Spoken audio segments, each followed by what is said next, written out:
E agora nós vamos assistir ao vídeo do Centro de Convenções Rebouças, um espaço versátil para receber o seu evento.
Obrigada ao Centro de Convenções Rebouças por receber o Congresso mais uma vez. Muito bem, o Centro de Convenções Rebouças também é um dos expositores da Feira EBS Virtual. Venha conhecer este novo formato e fazer uma visita aos estandes dos nossos expositores e conhecer as novidades e soluções para o segmento MICE. E você já ouviu falar na Lei Geral de Proteção de Dados? Pois é, a próxima palestra vai justamente esclarecer as implicações da LGPD no live marketing. Para proferir esta palestra, convido ao palco Paulo Focaccia, do FAS Advogados, a quem eu passo a palavra neste momento. Seja bem-vindo, Paulo. Obrigado a todos pelo convite. É um prazer estar aqui com vocês hoje, participando desse evento muito bom. Para quem não está vendo aqui atrás das câmeras, tem um evento como a gente está acostumado, com toda a proteção. Então é uma satisfação, de novo, poder estar nesse ambiente, né? De fato, o conteúdo que hoje aqui está sendo ministrado é de extrema importância e eu acho que é uma relevância enorme para esse momento que a gente está vivendo, né? E o que a gente pretende tratar hoje é mais oportuno impossível, né? Melhor dia não poderia ser escolhido para a gente falar da Lei Geral de Proteção de Dados, à medida em que foi sancionado hoje pelo presidente Jair Bolsonaro a tal da Lei Geral de Proteção de Dados, né? Então, é um dia histórico, é um dia importante para o Brasil, é um dia importante para todos nós, para todas as pessoas, para todas as empresas, e um prazer poder tratar desse tema hoje aqui com vocês, né?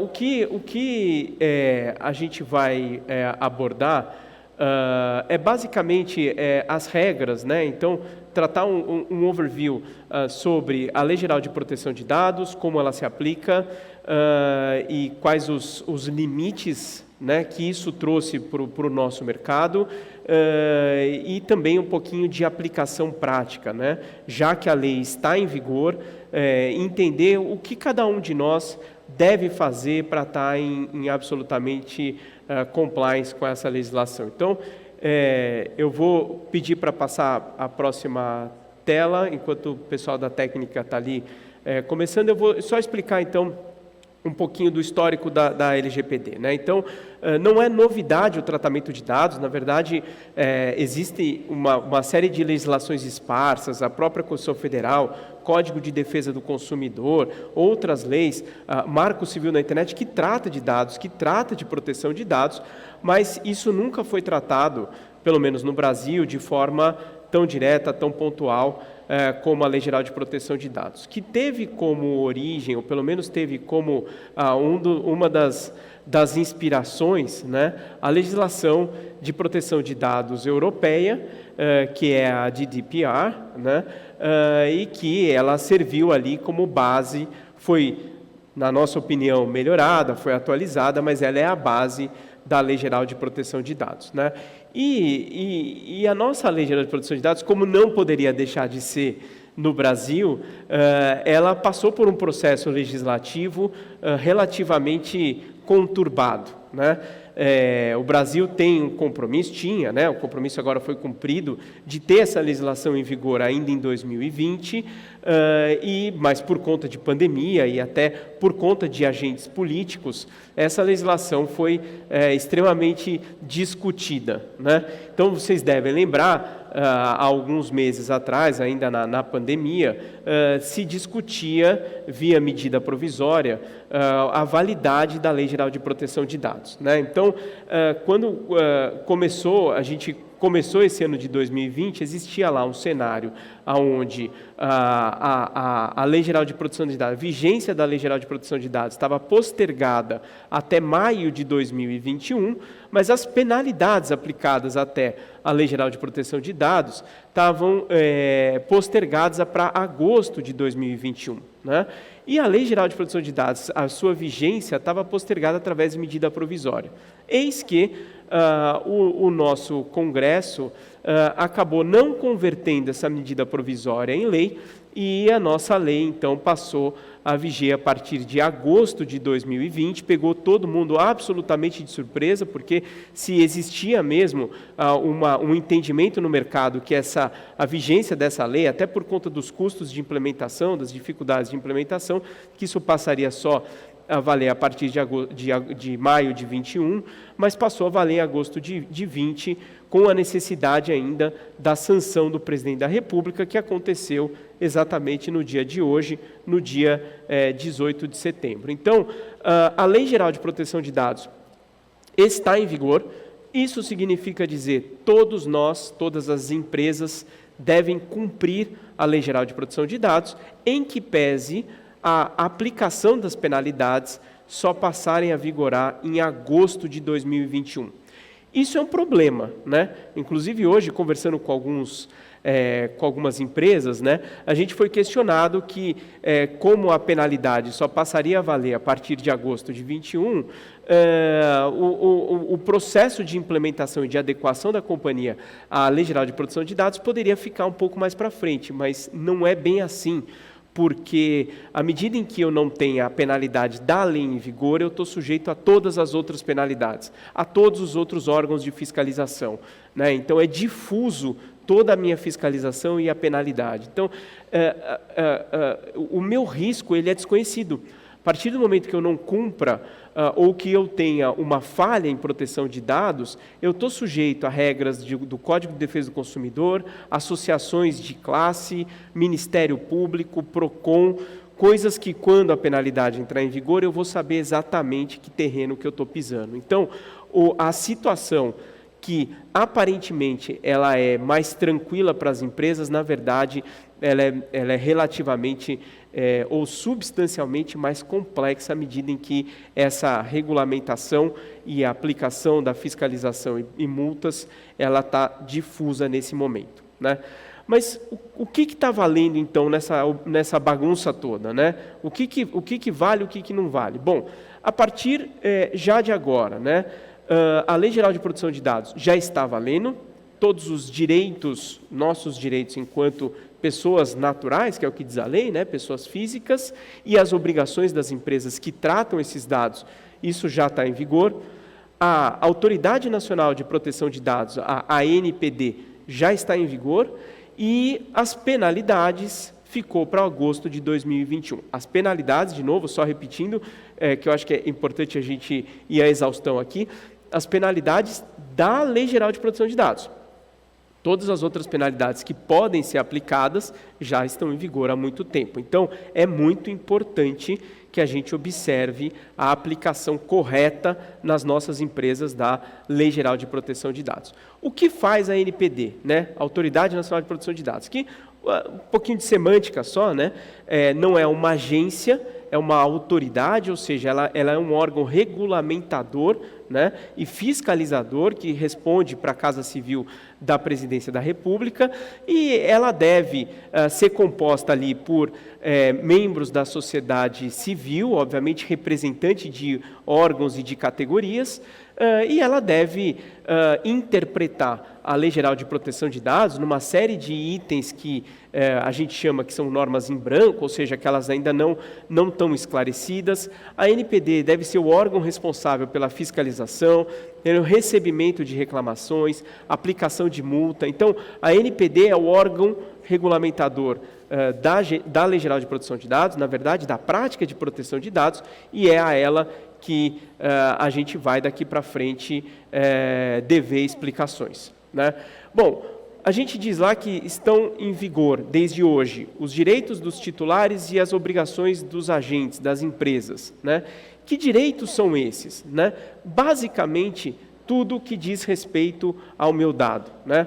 O palestrante anterior reforçou bastante a importância da informação, como isso é precioso, como esse bem é precioso, e é disso que trata esses direitos dos titulares, da minha informação, dos meus dados, né?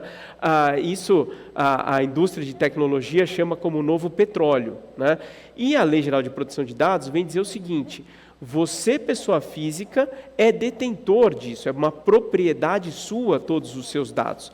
E você tem absolutamente todos os direitos de lidar com esses dados como você quiser.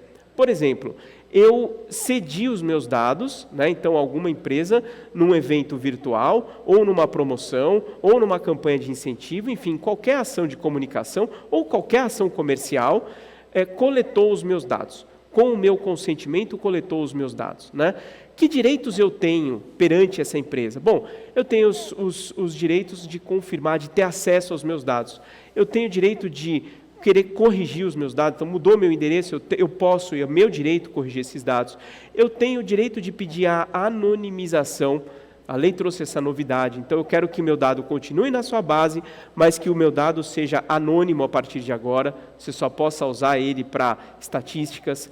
Eu tenho o direito de pedir a portabilidade, ou seja, eu quero que o meu dado passe para uma outra empresa e o possuidor daquele dado, aquela empresa tem que cumprir com isso, né? E eu tenho, obviamente, o direito de pedir para que meu dado não seja mais usado, seja excluído daquela base, né?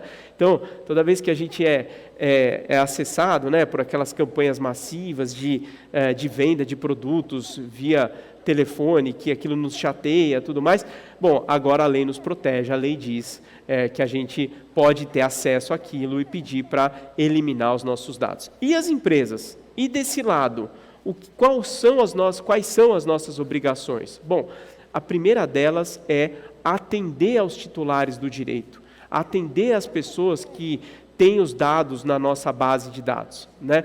Então, para isso, a lei criou a figura do DPO, né, que é o Data Protection Officer. No Brasil, nessa lei, ele é chamado de encarregado, mas basicamente é uma figura dentro da empresa, uma pessoa dentro da empresa, que é responsável pelo cumprimento de todas essas obrigações, né? E a empresa, ela tem que ter total controle sobre o dado de todas as pessoas que ali têm o seu cadastro, né? Então, todo mundo que, de alguma forma, seja canal único, seja omnichannel, de alguma forma tem os seus dados capturados, coletados, que é o verbo que a lei usa, né? E que esse dado está cadastrado na minha base de dados, eu tenho que ter absoluto controle sobre aquilo. O que eu fiz com aquele dado, quem viu aquele dado, para quem eu cedi aquele dado, se aquele dado foi alterado, se aquele dado foi enriquecido. Eu tenho que ter todos esse controle para prestar contas para o titular do dado, né? Se ele quiser saber com quem eu dividi, eu tenho que saber e eu tenho que informá-lo, né? Bom, e o que eu devo fazer a partir de agora, então? Né? Se eu tenho já todos os direitos, tenho todas as obrigações, a lei está em vigor, as penalidades, não da LGPD, mas as penalidades da lei, de outras leis, estão em vigor, o que eu devo fazer? Bom, aqui começa a vir a parte prática, né? Dicas. Então, é o trinômio, né? Cuidar do presente, preparar para o futuro e olhar para o passado, né? Parece uma pegadinha, mas ele faz muito sentido. Cuidar do presente significa coletar a base de dados, buscar os dados a partir de hoje em acordo com essa lei. Vocês vão ver como, né? Por quê? Porque se eu coletar um dado, se eu tratar um dado a partir de hoje em desacordo com a lei, eu estou sujeito a inúmeras punições. Preparar para o futuro. Eu tenho que ter a minha base de dados que eu vou usar lá na frente, as minhas políticas internas, o meu time treinado para que possa seguir as regras da Lei Geral de Proteção de Dados. E olhar para o passado, que é um ponto que às vezes passa batido. Eu tenho meu database, eu tenho meu legado, eu tenho X mil nomes na minha base de dados e que eu acesso, eu ativo essa base de dados para inúmeras campanhas. Eu ativo aquilo para mandar e-mail marketing, eu ativo aquilo para fazer uma campanha de final de ano, eu ativo aquilo para trocar para fazer pesquisa, para trocar com outras empresas, né? Essa é a minha base de dados. Para que eu possa continuar utilizando, ela tem que concordar a partir de agora. Então, todas as empresas, sem exceção, vão ter que voltar nessa base de dados e buscar os devidos consentimentos. Então, a partir de agora, é isso que a gente deve fazer. Como? Né? Bom, vamos lá. Para começar, né? O que é tratar dados?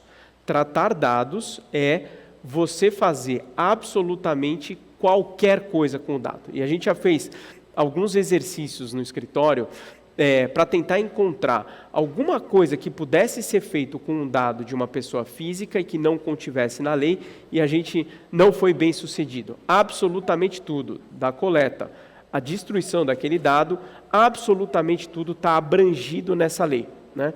Então, toda vez que você estiver lidando com o dado de alguém, inclusive e incluindo armazenar esse dado, você está tratando o dado.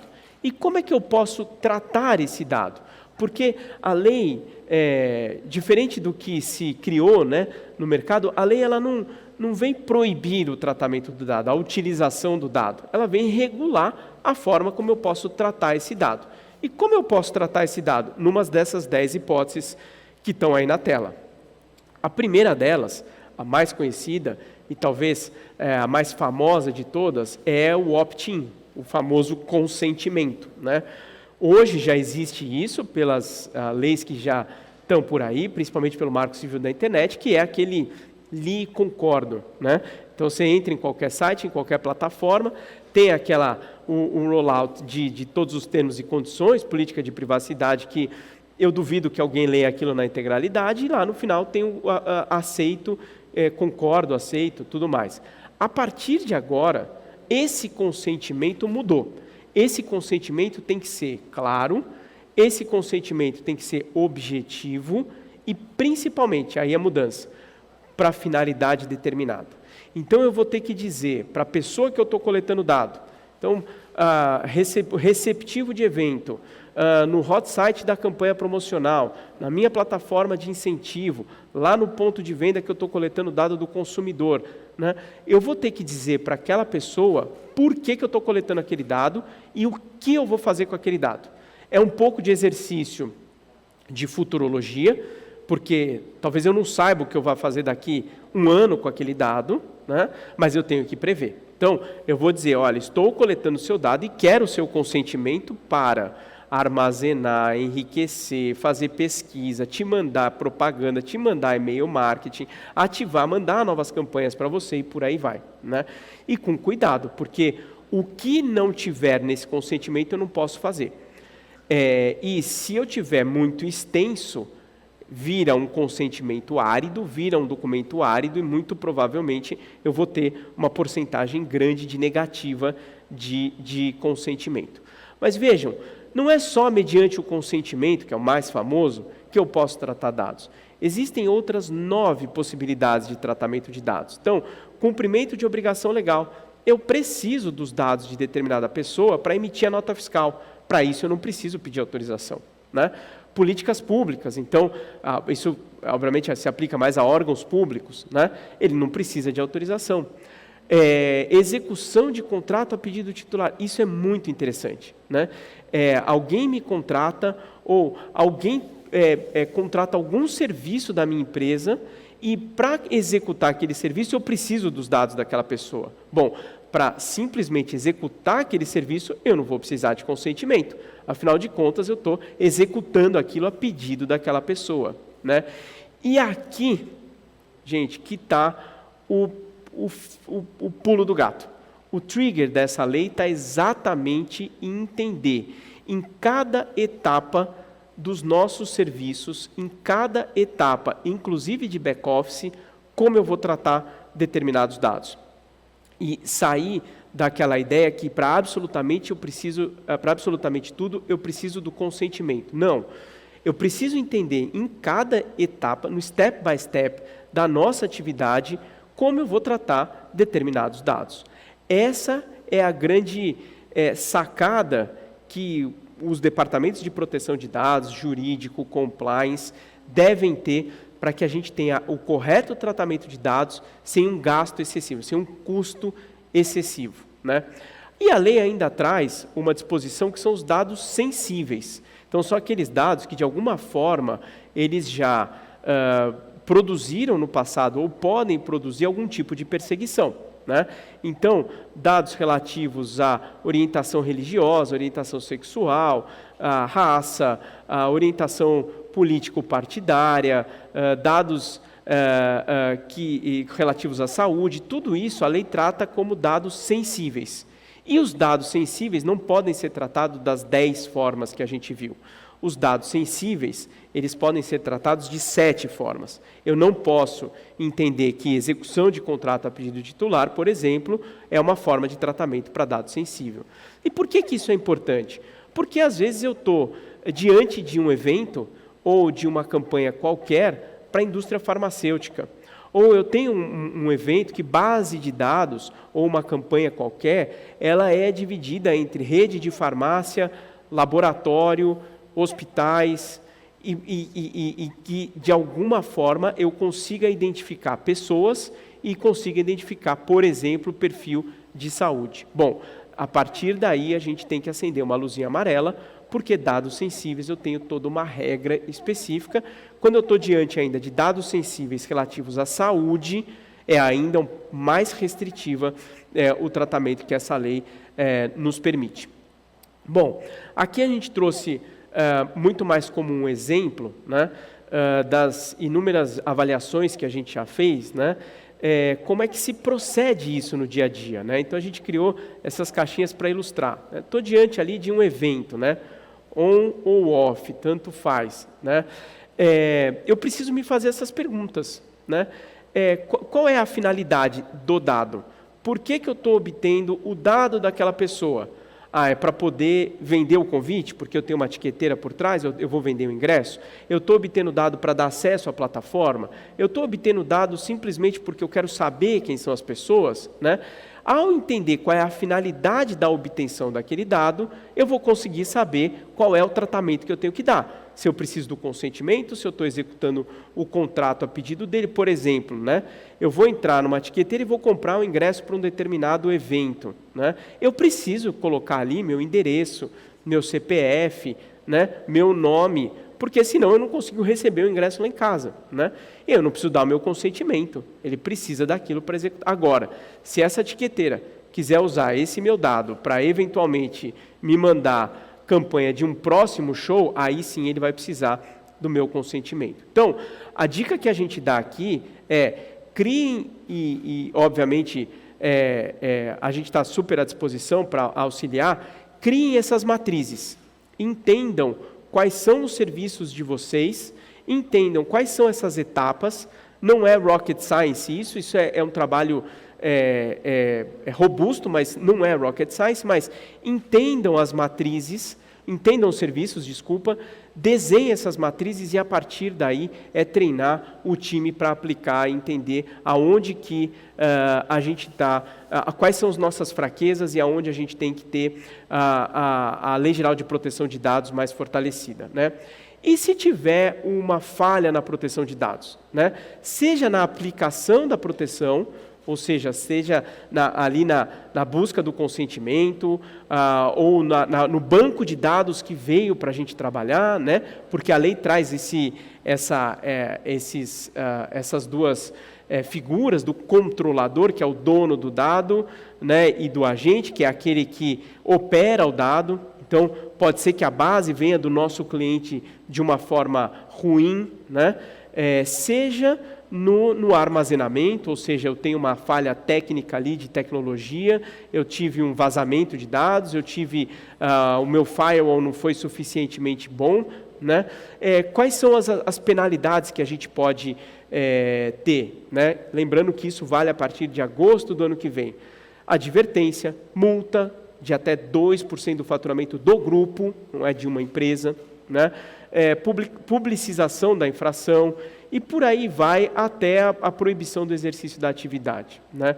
E óbvio que aqui tem os layers, né, de gravidade, mas vejam, né, quando a gente estiver diante de uma penalidade de multa de 50 milhões de reais, é óbvio que isso vira um contencioso, isso daí é uma ação judicial que vai ser muito discutida. Agora, vocês imaginem se a gente estiver diante da obrigatoriedade de publicar a informação que a sua empresa não foi competente no tratamento de dados.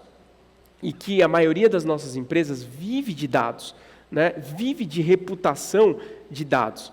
E a gente tem que ir para um jornal de grande circulação e dizer, olha, a minha empresa não foi competente. Como é que vai ser o dia seguinte, né?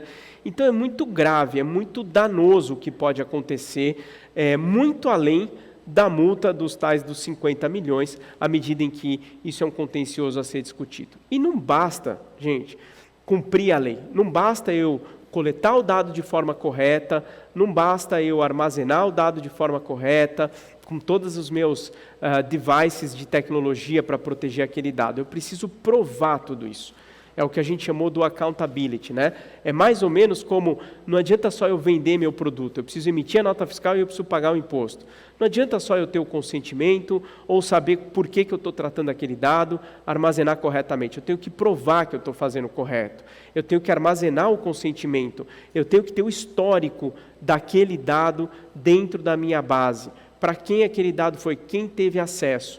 Isso daí vai ser muito importante no caso da gente ter que prestar contas para a NPD ou para o judiciário, ou mesmo para o titular do dado, para a pessoa física. Então, os nossos sistemas, eles têm que estar prontos para compreender a vida do dado, né? E isso é um baita desafio, especialmente quando você está falando de banco de dados que são recheados via Omnichannel. Então, eu tenho dados chegando da internet, eu tenho dados chegando do offline, eu tenho dados chegando do ponto de venda, eu tenho dados chegando interno. Quando eu tenho que colocar tudo isso numa base de dados, e essa base de dados tem que estar ali de tal forma que ela acompanhe a vida daquele dado, a gente tem alguns desafios aí, né? E o que faço daqui para frente, né? Bom, primeiro você precisa fazer o que a gente chamou aí de data mapping ou gap analysis, né? Que é olhar as operações, entender os processos produtivos, e aqui eu vou repisar esse ponto que ele é importante. Não é só da porta da empresa para fora, não é só olhar o processo, o meu processo de produção do meu evento, olhar o meu processo de criação da campanha promocional ou do incentivo. Não, eu tenho que olhar também da porta para dentro. Eu tenho que olhar como se lida com dados de pessoas naturais, de pessoas físicas, por exemplo, o meu RH, por exemplo, o meu financeiro, né? O RH, voltando, né? Inclusive tem dados sensíveis, ele lida lá com dados de plano de saúde. Ele sabe o funcionário que está com algum problema de saúde, que está doente, né? E os meus fornecedores. A lei, ela, como a maioria das leis brasileiras modernas, ela cria responsabilidade subsidiária e solidária entre toda a cadeia. Então, o anunciante lá em cima, que é o controlador, ou seja, é o dono daquela base, a agência, né, que é quem opera esse dado, a lei chama de operador, e os fornecedores. Às vezes a gente contratou ali um receptivo, uma plataforma dessas da internet para a gente poder fazer as reuniões online e ela tem os nossos dados. Eu preciso me certificar que os meus fornecedores também tenham políticas de proteção de dados alinhadas com a minha e competentes. Porque se houver uma falha, proteção de dados, em qualquer etapa dessa cadeia, a responsabilidade ela vai solidária por toda a cadeia subsidiariamente, né? E isso é um problema porque a gente sabe, por exemplo, para fazer um show, um festival, um evento offline, por exemplo, a quantidade de fornecedor que a gente envolve, né? Feito o nosso data mapping, entendendo aonde estão as nossas fraquezas, a gente chama de inconformidades, a gente precisa começar a atacá-las, né? Para atacar essas inconformidades, fase 2, implementação. O que é isso? Mexer nos documentos, aqueles que tenham que ser alterados, buscar melhoria nos processos internos, buscar melhoria nos sistemas de tecnologia, se for o caso, e, óbvio, escrever a nossa política interna de proteção de dados. De novo, com esse olhar para dentro e o olhar para fora, para que a gente consiga ser extremamente competente. E a fase 3 é o treinamento, que a lei obriga, inclusive, é compliance. Então, eu preciso buscar dentro dessa política de proteção de dados da nossa empresa, e que todas as empresas vão ter que ter, todas aquelas que lidam com pessoas físicas, e acredito que todas elas, porque ainda que o seu negócio seja B2B, atrás de B tem uma pessoa física, né? Você precisa treinar seu time, precisa treinar seus funcionários, precisa treinar seus fornecedores, precisa deixar o mercado saber qual é a sua política de proteção de dados, para que aquilo possa ser aplicado no dia a dia. E aí traz mais um desafio. A partir do momento em que eu cumpri todas essas etapas e que eu tenho o meu time alinhado, treinado, uma política de proteção de dados competente, no dia seguinte sempre acontece alguma coisa que não está prevista nessa política de proteção de dados e eu tenho ali um ser humano operando dados. Então eu preciso dizer para a minha equipe, dizer para o meu fornecedor em que momento ele deve se preocupar com a Lei Geral de Proteção de Dados, eu tenho que certificar que ele conhece a extensão e a capilaridade dessa legislação e também que canal que ele tem que acessar para tirar essas dúvidas. Então, eu finalizo por aqui minha apresentação, de forma deselegante, que não me apresentei antes, mas eu sou o Paulo Focaccia, do FAS Advogados, e queria só lembrá-los, né? A lei já está em vigor. Quem ainda não implementou, não se adequou, a lei está atrasado, é muito importante que se faça isso com rapidez, mas com competência, para que a gente tenha políticas de proteção de dados confiáveis em todo o mercado. Estamos à disposição, quero mais uma vez agradecer ao Congresso a oportunidade desse dia histórico e bom final de semana para todos. Obrigado. Obrigada, Paulo, por nos trazer todos esses esclarecimentos.